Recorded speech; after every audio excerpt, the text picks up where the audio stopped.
World Ozone Day or International Day for the Preservation of Ozone Layer is observed annually on September 16th and is meant to raise awareness about the importance of ozone layer and how its depletion is leading to global warming and climate change across the world.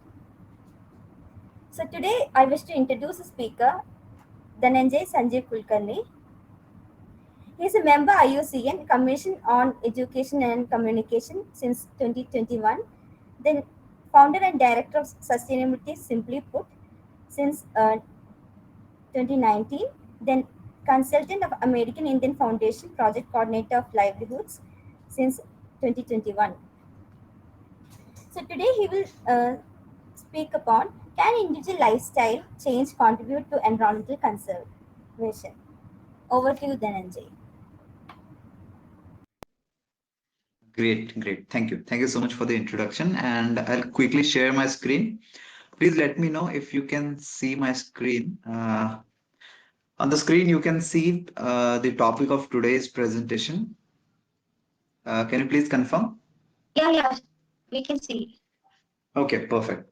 Okay. Okay, perfect, perfect. So let me just quickly start. And today, in today's session, we'll be talking about two important things. First is today, as it's a World Ozone Day. So we'll talk about that. And the second topic is what is collective and individual contribution for environmental conservation.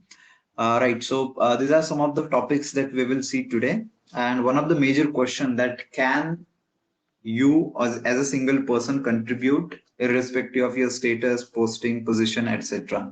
So whether a small contribution towards environmental good, whether it counts or not at big picture. So that is a question we all have. So let's try to understand it in a better way. So before discussing today's topics, I would like to start with one game, and I request if all of you can switch on your videos if that's possible, because this is an activity, and I would like to see you all on the screen if possible.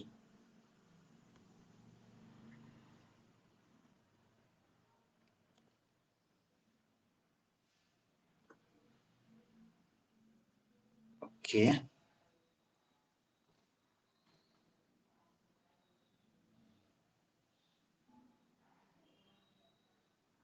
Uh, yes, thank you, Rajesh. Paras, if you can switch on the video. Nice to see you. So let's start with this activity. And this activity I have taken from Mr. Dennis Meadows, who was the researcher behind the book Limits to Growth, which was published in 1972, and which led to widespread awareness about the environmental issues. So let's start this activity. So activity's name is Fold Your Arms. So I would require your arms to be free. So please put it down, whatever pen, pencil that you have. Okay, and please make sure your hands are free. Okay, so let's start this activity. So what we will do at first, you have to fold your arms. Okay, fold your hands, so like this. I hope you can see me as well. Okay, so in this way I'm folding my hand. So I request you, please do it, and please observe which wrist is on top, whether it is left or right. Are done? Okay, perfect. Then you can drop your arms, and I hope you have noted which wrist was on top. Now you can drop your hands. Okay. And again, I'll request you to please again fold your arms and again check which wrist is on top. I hope you did it, Rajesh. Okay, perfect. So let's move ahead. And now I hope how many of you had both the time same wrist up, same wrist on the top? For me, it was same. For you, Rajesh, same. Perfect. And for others, so I think most of you had the same wrist up both the times, right? So yeah, that's so almost everyone had the same wrist up both the times. Means there is some. This is desirable, right? So as you can see, so folding our arm is a habit, and it's what we do when we need to focus our attention on something that does not require our arms. So that's when we generally fold our arms, right? So it would be a big waste of time if we had to every time think about what to do with our hands. So that's why such kind of habits gets developed, right? So as all of us folded our hands in the same way both the time, so there must be something optimum way to do about it, right? So in a group, if I ask this question, so for Rajesh, for you, whether it was left hand or right hand, you can unmute. Yeah, it was right for me. Okay, it was right for you. For me, it was left hand. Okay, so and half of the population, half of the people do it in this way, and half of the population do it in this way. So left or right. So both are correct. It's not the issue of right and wrong, right? But as we can see that some people have developed habit of putting left wrist up. Some people have habit of putting right wrist up. So that's just habit that we have developed. Now, let's try to understand it in a second way. If we want to change these habits, so now if I ask you to switch the hand, so let's say if you had right wrist up before, then now you have to put left wrist up. You can try it. Okay, so I'll also do it, and if I do it, I can do it. Okay, so I hope you all also could do it, and while doing so, these are some of the observations that we can have. So while our habits are there, we create habits because they're effective, and as long as they're effective, we do it automatically, right? And then we don't have to think about it. So it's automatic reaction for us. But sometimes conditions change and the habits which were useful till this time is no more useful. So habit must be changed. So if this is about habit, and when we try to do it the other way, what we got to know, there are three learning for us. First, it is possible. We all could do it, right? It was possible. Second, it required some thought. So initially, we required some thought how to do it. And initially, we made some mistakes as well, and we learned from it, and then we did it. And the third is it is uncomfortable at first. So those who had right wrist up at first in the initial attempts, if I ask you put left wrist up, then it was little bit uncomfortable, isn't it? I hope it was, right? So this is the same if we try to understand it. Over the last 250 years with the industrialization, humanity was made better off through the actions that brought more and more energy or control. So I hope slides are changing for you. I hope you can see the changing slides. Okay, perfect. So as you can see, during last 2 or 3 centuries, our life was made better with more and more energy under our control. We developed extremely effective set of habits for promoting increased energy use, rising food production, or more and more use of forest and so forth. But now circumstances have changed. To sustain human welfare, we need to reduce our impact on the climate. We need to reduce the use of activities that put more greenhouse gases into the atmosphere, and we have to change our habits. We will be able to change our habits, but still the three learnings that will be there, we will be able to do it. Initially, there will be some mistake. We need to learn from it. And the third is it might be uncomfortable at the first, but we will be able to do it. But the insight that we can get from this activity is the habits, right? And now let's try to understand how the environment has been changing in the last decades or last century. So if you consider the global scenario, there is no ideal solution or absolute solution, right? So there is no absolute about the method. This is a quote from Forest Stewardship Council. It should be fine tuned to the specific situation and specific time. And what has been changing with different time or different places. So first, as you can see, and you can appreciate, these are the problems that you can see in our day-to-day life as well. Rising pollution level, the plastic pollution that we see, the higher use of plastic, the population increase, greenhouse gases on the rise, water and air availability, the quality of water and quality of air has been decreasing, and rising CO2 concentration. So these are some of the issues that we have been reading through newspapers or the articles and all.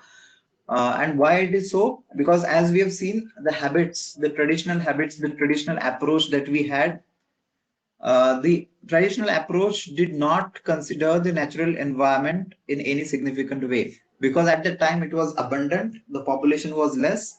So environmental issues were traditionally regarded as being part of natural sciences. It was not regarded in the management practice or management theory. So it was completely omitted by the companies or the industries. And that's why the result was that managers and employers in the traditional mold did not take into account environmental factors in their decision making and the program implementation. It was completely isolated. But it is required to integrate.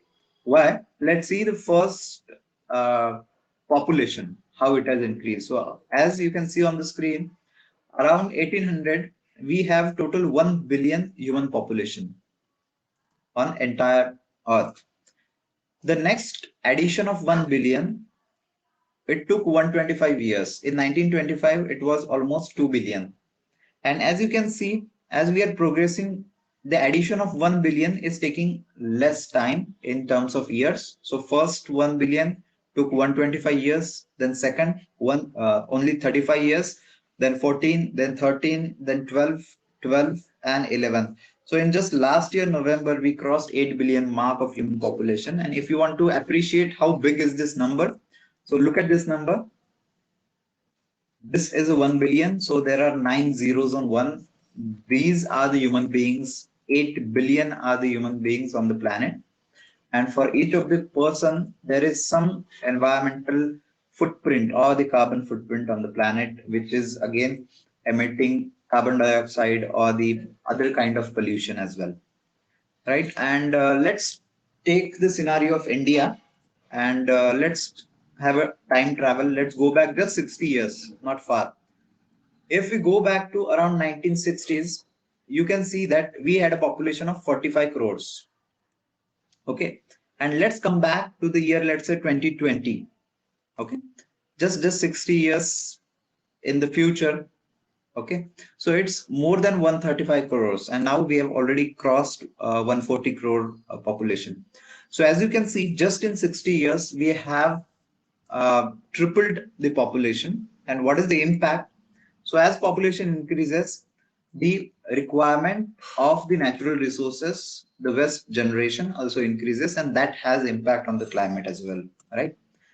So as you can see, the CO2 concentration, what we have seen about the habits, the increasing use of energy, the increased consumption of resources, and that's why the greenhouse gases has been increasing. The CO2 concentration that you can see on the screen, the source is 2 degrees institute. And as you can see, with the previous 1 or 2 century, you can see there is a huge increase in the concentration of CO2. It's more than 400 ppm now. So it is a big issue for the earth. Okay. So to appreciate the how that increases, so we have this activity. So let's say again, I would request Rajesh to support me in this activity.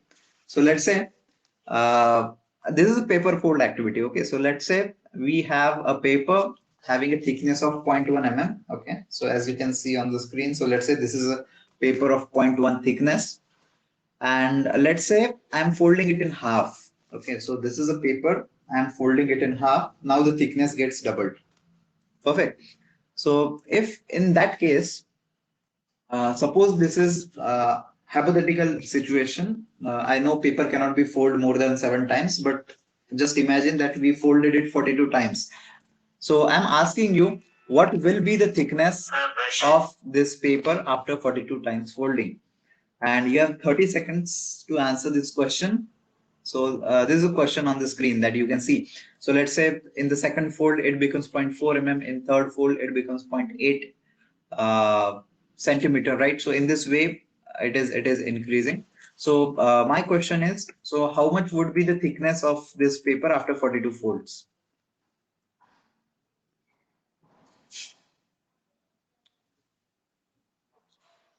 Rajesh, you have to unmute yourself if you're speaking.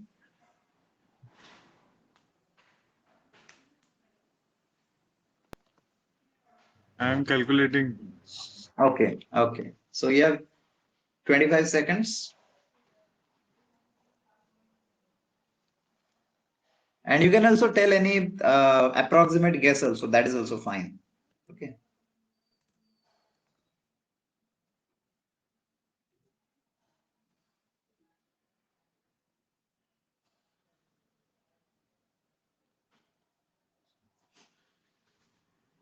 Last 10 seconds.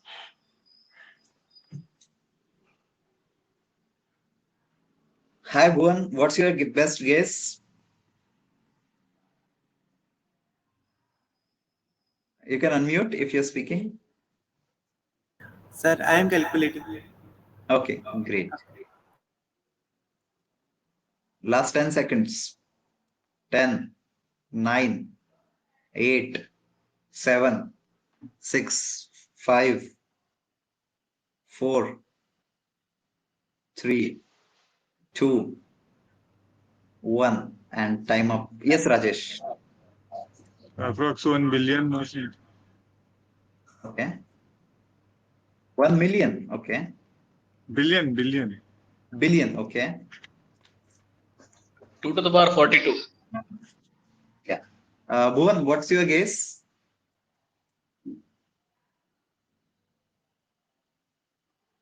You can unmute, please. Sir, 1 minute. One. Wait, sir, 1 minute. I am analyzing. Okay, but time is up. Okay. So I hope most of you generally what happen, we do not comprehend the kind of impact such kind of small activities uh, provide or that has impact on the climate as well. So generally, when we ask this, yes, Bhuvan, you had answer? I am listening, sir. You just speak. Okay, sure. So generally what happened, we have Rajesh, so who is really good at maths, I must say. So he has given us the right estimate.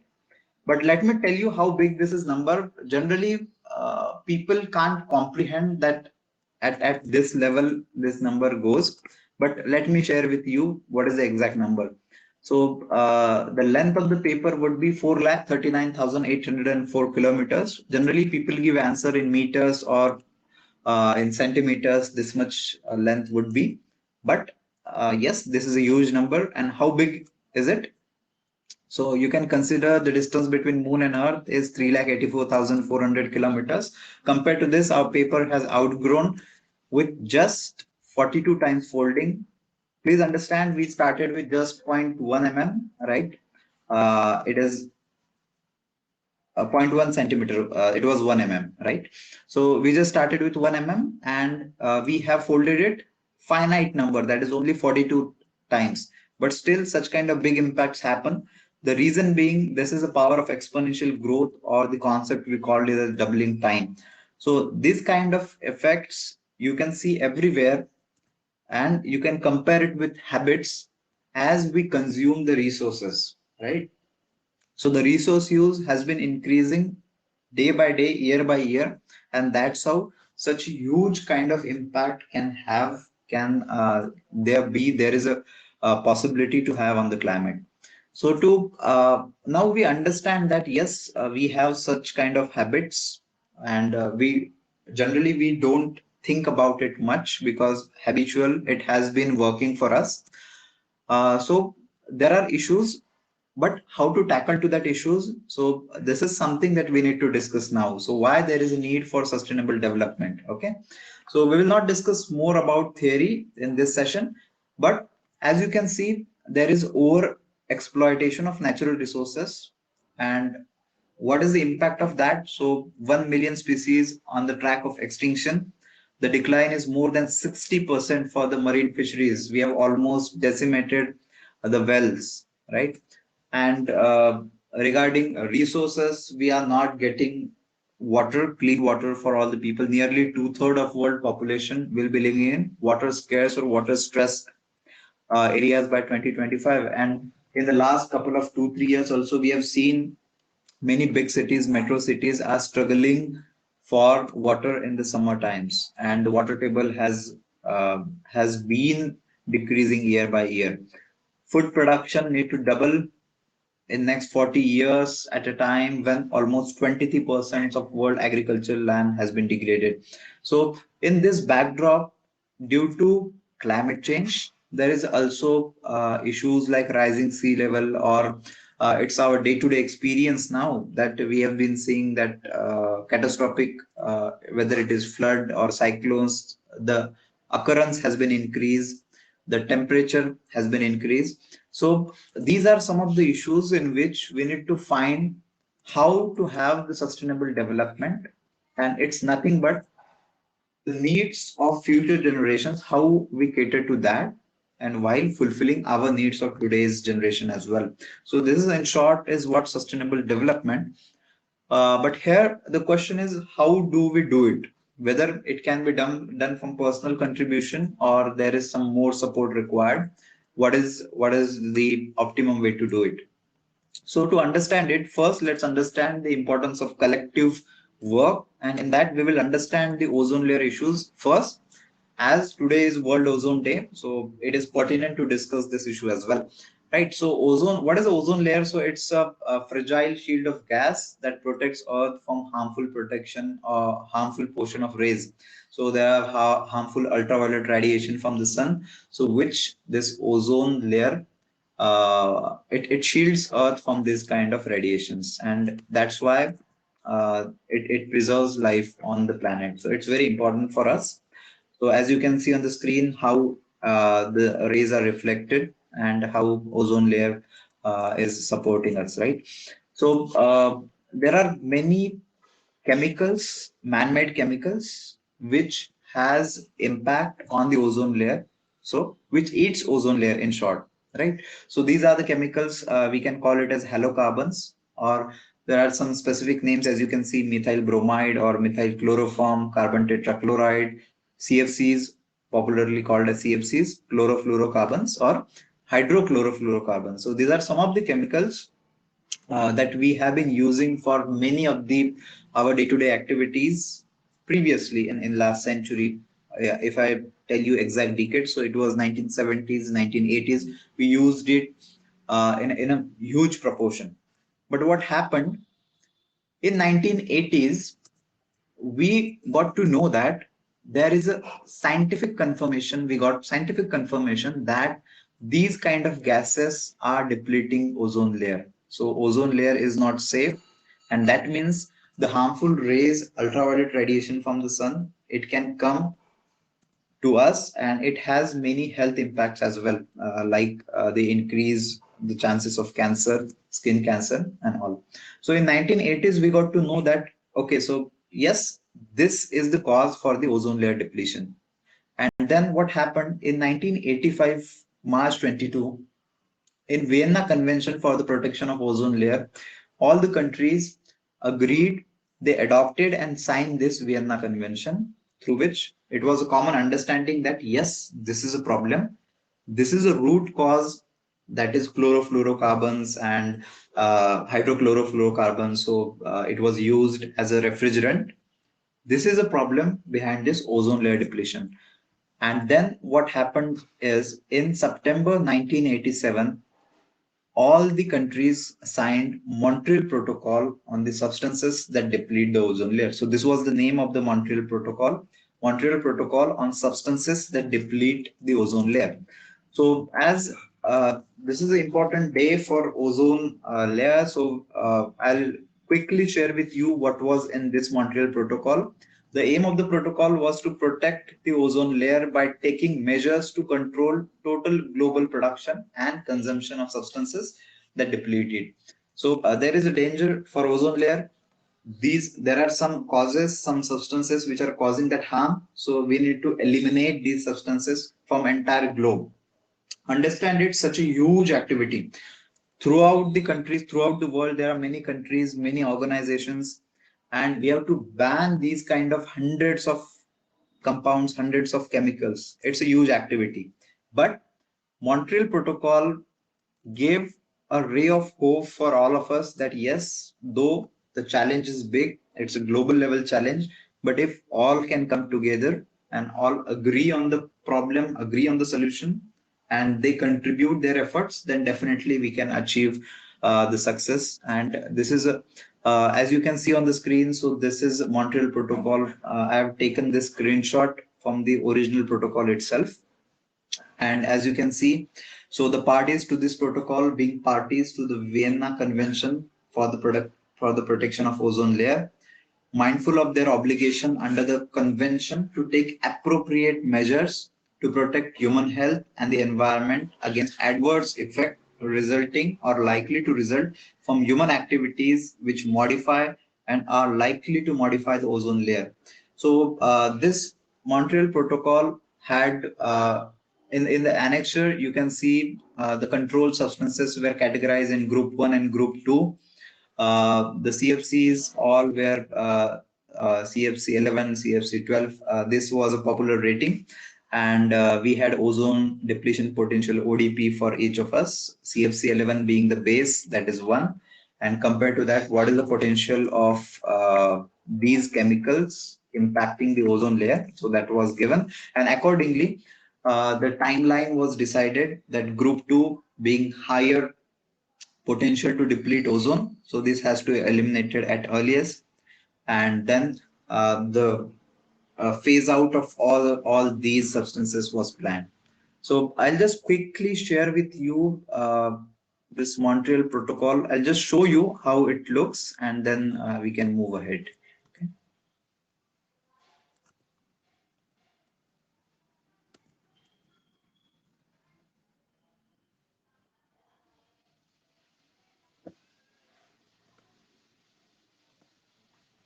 Request if you can confirm, if you can see the Montreal Protocol PDF file on the screen.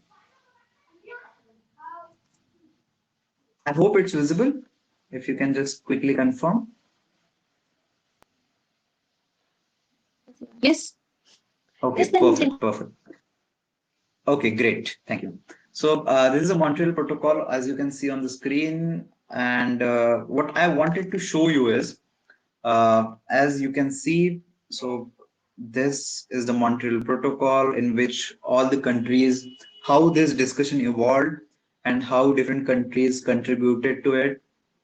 Okay, so they had defined what is the consumption, what is calculated levels, and one thing that stands out in this protocol is it was agreed that yes, we have limited understanding of this issue because we don't know how these chemicals interact, and there may be some other chemicals as well which have higher impact.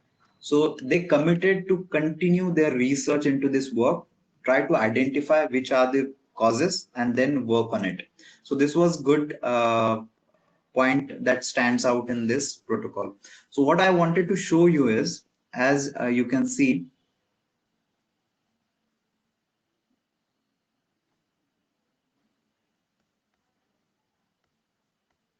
yes, so this is the annex. As you can see, these are the controlled substances.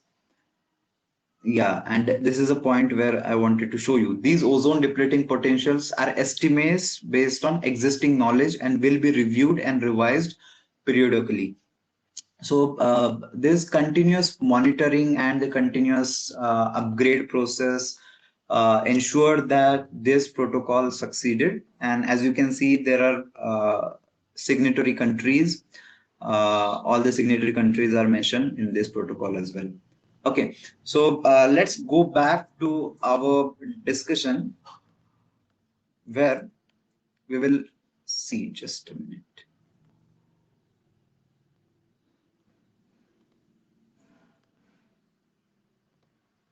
Somehow I'm unable to share my screen again.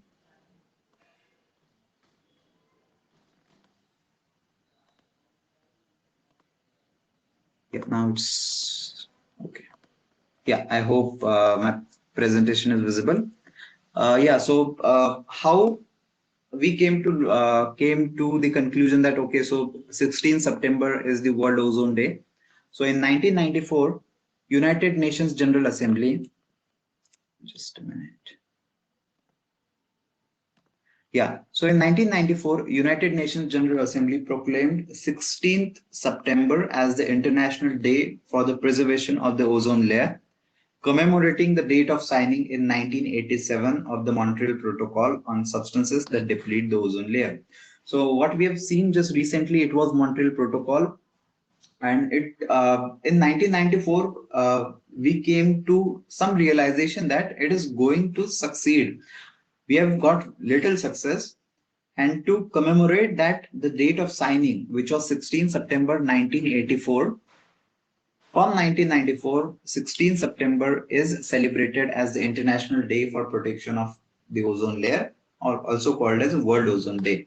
So from that year onwards, we are celebrating every year the World Ozone Day. And on this day, we try to understand how collective impacts, how collective the collaboration can lead to the environmental conservation.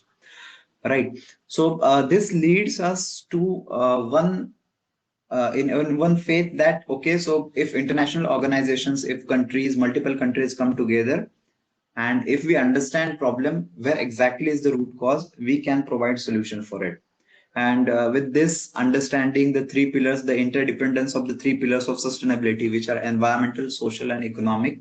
If you draw the Venn diagram, so environmental will be the outermost, then we will have the society, and under which we will have the economy. So economy is very smaller part, as we can say. Okay, so this is environmental. So to understand these all issues, the interdependence of these three pillars and how we can contribute is important. And that's why various international treaties or the COP, every year there is a meeting. In 2015 in Paris Agreement, we decided 17 sustainable development goals, how we can collaborate and how we can work on these goals, ranging from first from no poverty, eliminate the hunger or zero hunger. No one should be without food or without essential medical essential healthcare services, to the 17th goal, which is partnership for the goals, bringing peace and justice and partnership to achieve all these goals. Right. So with this, we come to one question that, okay, so international organizations or big corporates, big organizations having a large, let's say, funds or agency at them, they can work on this. But how much can change? How much can I change with just my small contribution? So, as a single person, so what will be the significance, whether it is important or not? As you can see, yes, it's important, and it may be little less important. That's fine. Okay, so maybe you are just you commit not to waste food. Okay, so let's say you pledge that I'll not waste food from my plate from now onwards, and that's very small. If you consider, that's very small contribution for environment, right? But still, that will lead to more possibilities, some more important contributions from our side. And how, as you can see, so I'll just try to explain with this. So let's say if you have small daily habits, so let's say it's a not wasting food, it's very small habit, but it will have small gains, and that will contribute to your resolution to work for environment. So every day whenever you are eating, so you are remembering that, okay, so I want to work for the environment, I want to contribute in some way, and over the time that will lead to big action. And this cycle, which is small wins big impact, that will continuously motivate other people as well. So though it's a small activity, we should do it.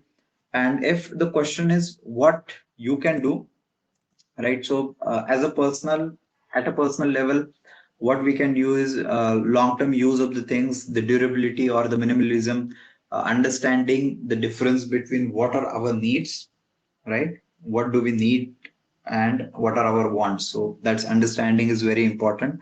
Living eco-friendly, having minimum impact on the environment, using bicycle or using public transport as much as possible, and zero food waste. This is something that we all can do, at least to start with.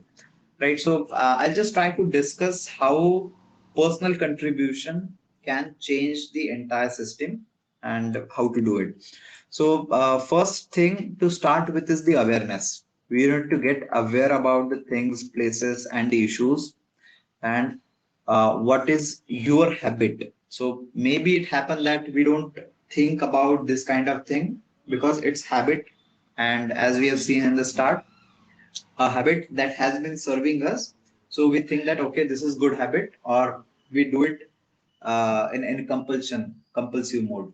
So we need to stop. We need to become aware about it, and then we can implement some small changes at the start. It will be little difficult. It will be inconvenient. We might make mistakes, but that should not deter us to try and to improve it continuously. So I have broken down it into three levels: easy, medium, and advanced, as you can see. And how you can do it. So first is a personal level, then at your home or family, then workplace, then society, and then travel. So these are the five levels through which I guess we can implement it. First is at personal level. The most important thing is, which is in our control, is our self, right? So we cannot control other person, but we can control ourselves. So first is building understanding and awareness about the exact problem and where we can contribute. So, and I would not suggest you to spend a lot of money on such kind of courses or books and all that. First, try to build it from free resources, and then you will get to know that where exactly which will be the value for you.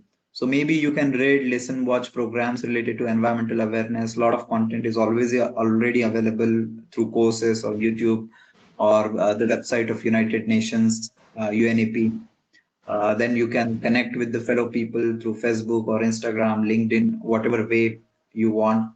And going to a training camp or nature awareness programs, that will be helpful to understand what exactly are the issues. The second is starting small. The reason of starting small is, if it is a small change, you will be able to do it continuously day after day. If you take up very big activity, then you might not be able to stay with it for a long time, and that's not desirable, right? And Starting small is like committing zero wastage of food or water or limited electricity use. Whenever it's not useful, you can switch off. Then whenever you buy any electric appliances, see to it that it's 5 star or it is energy efficient, though you have to spend some more money on it, but over the period of time it will pay off. Then changing the settings of AC or fridge if you have it. uh, Many people, if you don't use shower, then water consumption will be reduced.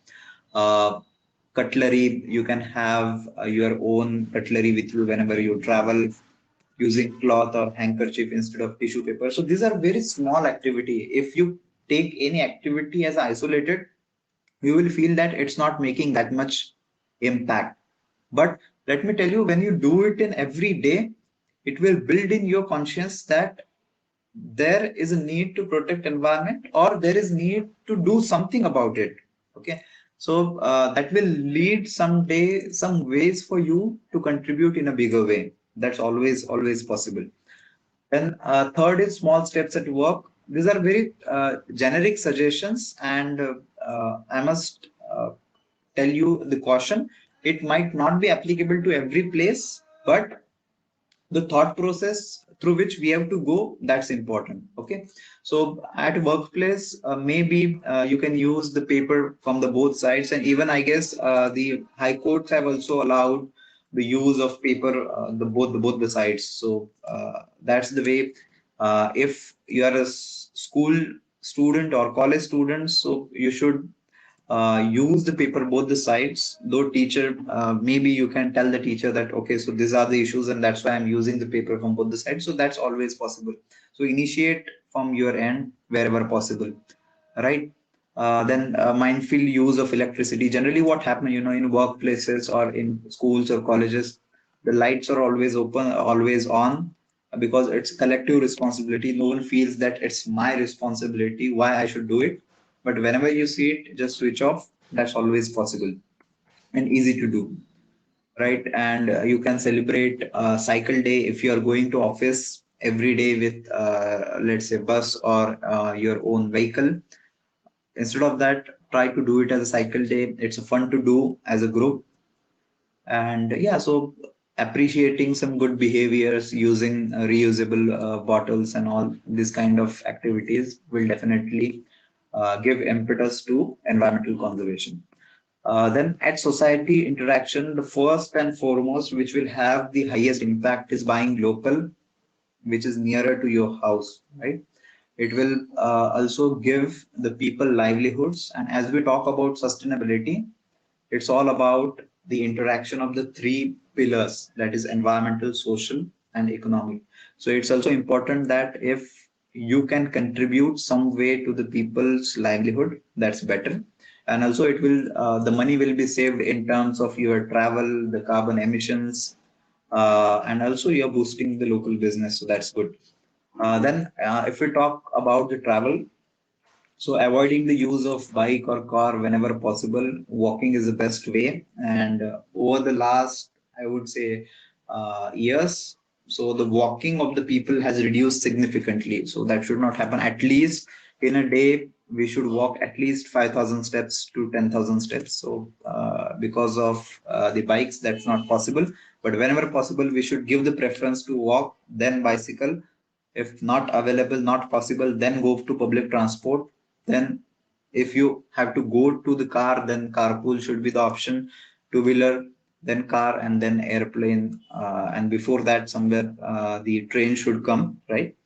Habit of using bicycle, it's good to do. And now I am going to share with you some personal examples that I have done.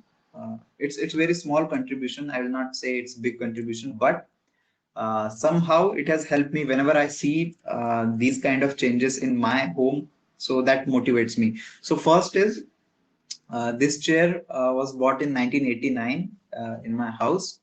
So as you can see, this chair before the rework, uh, I had seen it and I thought if it can be repaired, let's do it. And after the repair, so you can see it is as new, just like bought from the market. So that's the thing. It's more than 33 years old now, but still it's as new. And now Ganpati festivals are near. So instead of buying POP idol, it's better to make the clay idols at home. So I'm sharing these pictures of previous years. And at the same time, what I feel is generally what happened now, the clay is available in the market and people will buy it in mass and then prepare this clay idols at home.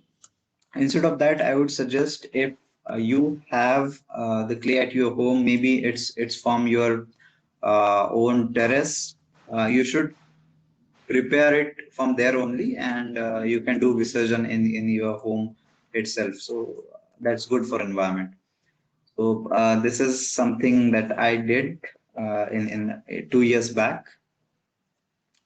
And to share one personal example of cycling. So in the COVID, before COVID, actually, in from June 2019 to May 2020. So within this year, I use cycle around 1100 kilometers.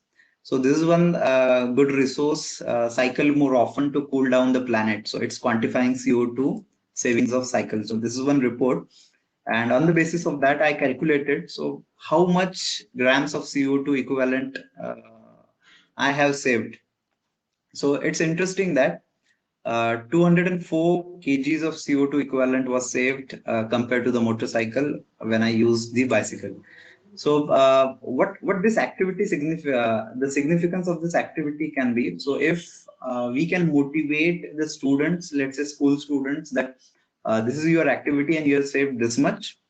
The motivation, there are two ways how to motivate people, right? So first is motivate them when they do something good, and second is the punishment when they do something bad. So instead of focusing on the negatives, we should always try to focus on positive, build on that, and that will definitely take care of all the negatives, issues, or whatever uh, things that we need to avoid. So it's good to promote at the school level or at the college level. So whenever someone is saving, whenever using bicycle, so let's appreciate so how much good that person is doing. The next is no food waste on the plate, not even last grain or morsel. So that should be our way of eating. So while traveling through train, this is around 2 years back. So I have seen this person who is not wasting a small portion of food also. But as we all are educated people, well cultured people, it should not be the poverty that will teach us the value of food. Okay, so we should be wise enough, we should be aware enough to understand the importance of food. So I hope this personal change or personal contribution will lead to change, to lead us all to become a change agent. And being a change agent is not simple, it's hard, it takes courage, it takes passion and knowledge. The combination of all three is required. To begin with, I would say we should have passion to do something about it, acquire the knowledge. Knowledge is important because without knowledge, it's difficult to convince people. And at the same time, without knowledge, you might not know what exactly the problem is and what exactly the solution is. So that's why knowledge is important. And then having these two, we should also build the courage to oppose the negative things and to boost the positive things. So having the courage to appreciate the good things, that is also important. And for that, this is a great quote from Herb Cohen, which is power is based upon your perception. If you think you have got it, then you have got it. Otherwise, there is no use. Okay, so it's based on our perception only. If we think that we have the power, we can do it, then definitely we can support and we can do it. Yeah, so this is my initiative, which is sustainability simply put. So where I try to simplify the sustainability content. So if you are interested, you can go ahead and you can search. Okay, and this is a course on Udemy. There are a couple of courses related to environmental conservation as well. So if you want it, I'm sharing my contact details, the email address. You can connect with me, and I'll share the free access for this course as well. So in today's discussion, on the occasion of World Ozone Day, these are the 2 points that I hope you will take with you. First is with the habit exercise that we have seen in the session.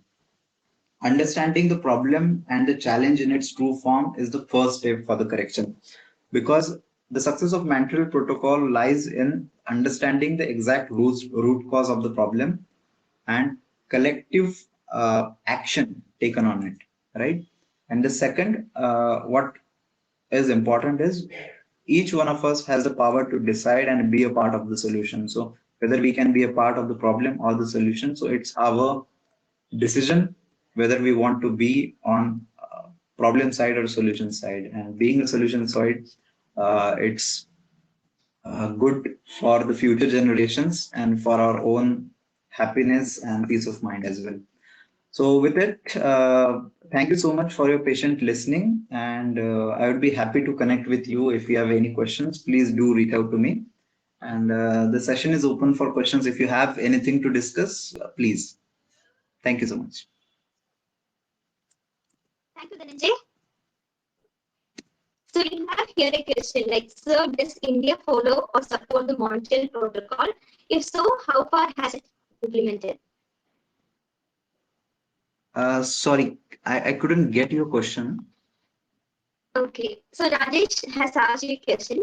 Sir, does India follow or support the Montreal Protocol? If so, how far has it implemented? Okay, all right, great. Thank you. Thank you so much for the question.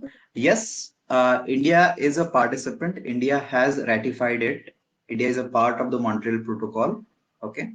And if you go to the Montreal Protocol document, you will also see that India signed it in 1989, if I'm correct. No. Okay.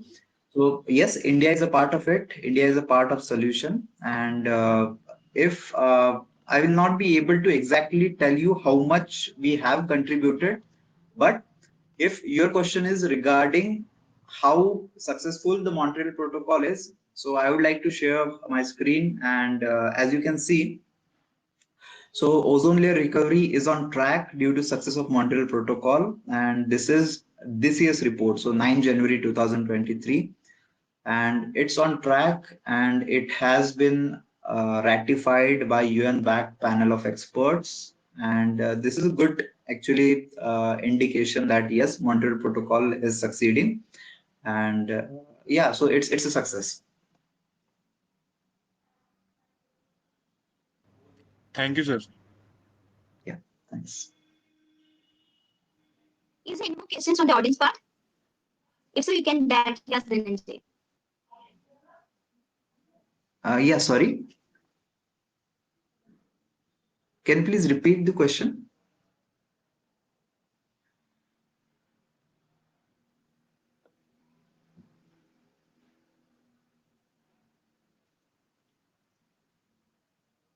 Not audible. Hello, Mr. Dhanajay. Yes. Am I audible to you? Yes, you're audible. Please. Good afternoon. I would like to know that there are so many things that you have taken up as remedies or personal life changes. So, how about there is a last mile connectivity, especially all over the metro cities? We call it YULU here.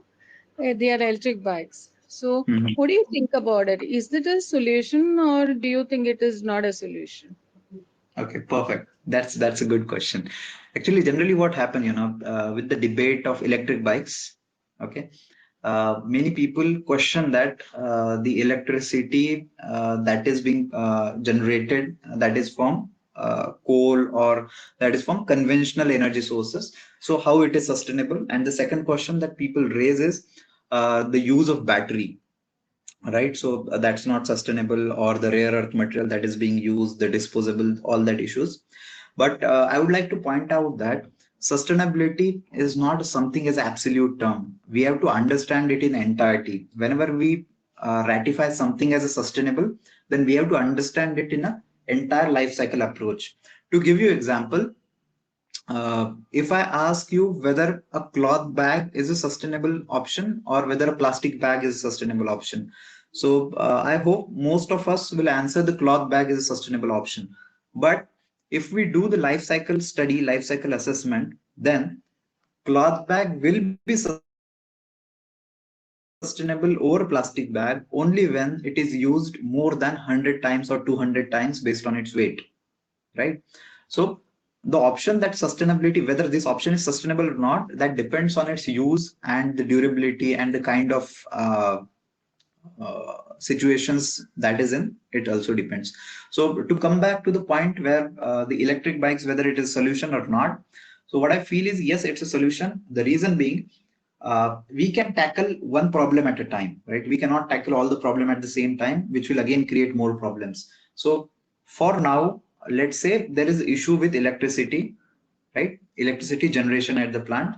But still, what I consider is, instead of having internal combustion engines, lakhs of internal consumption engines running around the city, which are far less efficient compared to one plant which is at isolated position from the city, which can very efficiently run. And the second point is, we can the potential of solar, the potential of wind, the renewable energy sources, that's so high, and in the last 2 decades we have seen so much potential in this. So we should be optimistic about the renewable resources that will be coming, that will be being used for the electricity production in the coming future. And the current problem, that is for recycling, so we should try to find out solution for that. But definitely using the internal combustion engine bikes and the pollution, so that's not the option. Whatever the current technologies, the current level of understanding that we have, with life cycle approach, we should go for the solution. And in my opinion, electric bike are one part of solution. I hope that answers the question. Thank you. Thank you very much.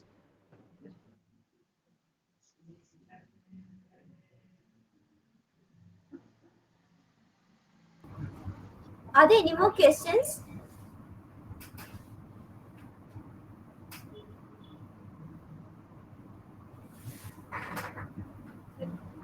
You can also ask any discussion point also, not in the sort of question, but anything that we can discuss, you can ask, please.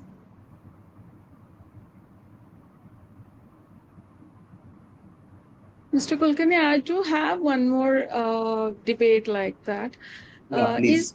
Is that something that we can do for the students, like university students across the globe? They're having this green thinking and green economy and the circular economy, everything taught to them.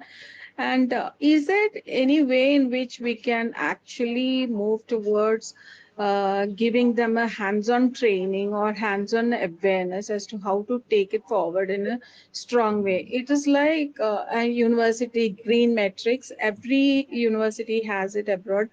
And what about an Indian metrics? Like we don't have one university green metrics. What is your thought on it? Yeah, definitely. So currently, what issues are there? So what I feel is there are many problems under, yeah, that's are, but there are many solutions as well. Just we need to bridge it.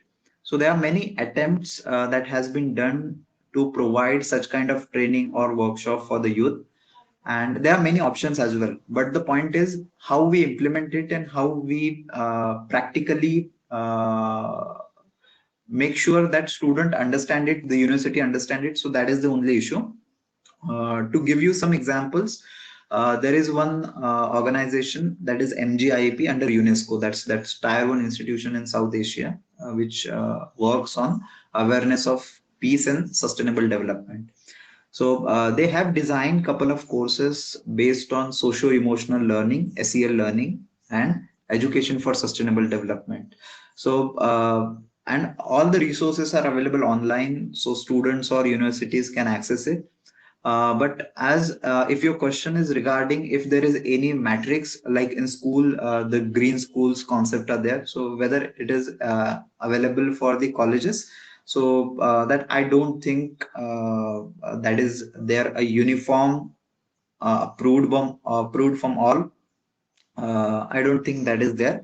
But yes, there are many options available if the students and the university professors are interested to do. And even I have developed a workshop. It's a 2-day workshop, which is integration of systems thinking and sustainability. So, which can teach college students the understanding of the environmental conservation, and at the same time, many times it's question from students that how it is beneficial for them in their professional lives. So, I guess with systems thinking that can be taken care of. Thank you. Thank you. Yes, thank you. Thank you for the question. I think there are no more questions. So thank you, Dhananjay, for the very informative and interactive session. It was full of math activities and full of information. So, as the speaker rightly pointed out, we are under the climate change issues, scarcity of resources, then overexploitation of natural resources. So, we need to find ways to develop sustainable development to reduce the CFCs and HCFCs. So, he also elaborated the importance of ozone layer on the occasion of World Ozone Day, which aims to raise awareness on the ozone layer depletion and explore ways to protect the ozone layer. He gave measures to reduce the environmental burden and also gave suggestions to be practiced in the day-to-day life.